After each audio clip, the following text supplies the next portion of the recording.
ស្ដីចា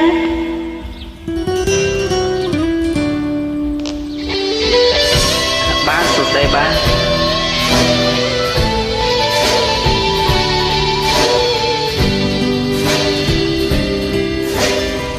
ស្នេហ៍អើយស្នេហ៍បាន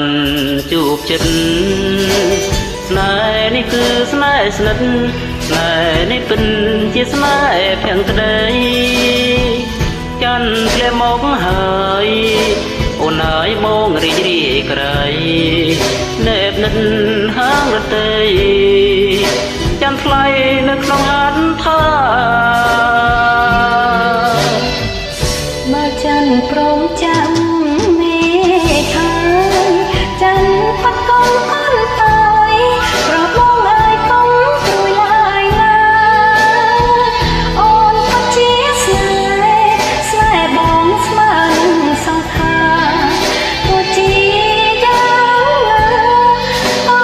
ននៅតែស្នេហ៍បង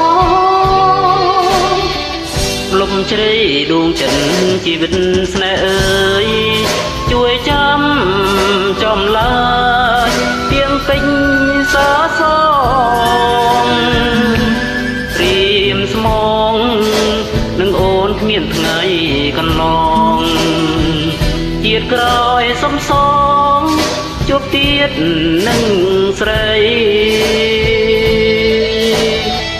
ស្នេហ៍អើយស្នេហ៍បានជួបចិត្តស្នេហ៍នេះគឺស្នេហ៍ស្និទ្ធស្នេហ៍នេះពិតជាស្នេហ៍ខែក្តី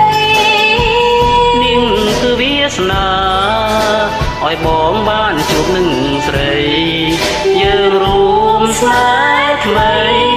ព្រោះប្រណីពីធម្មជាតិ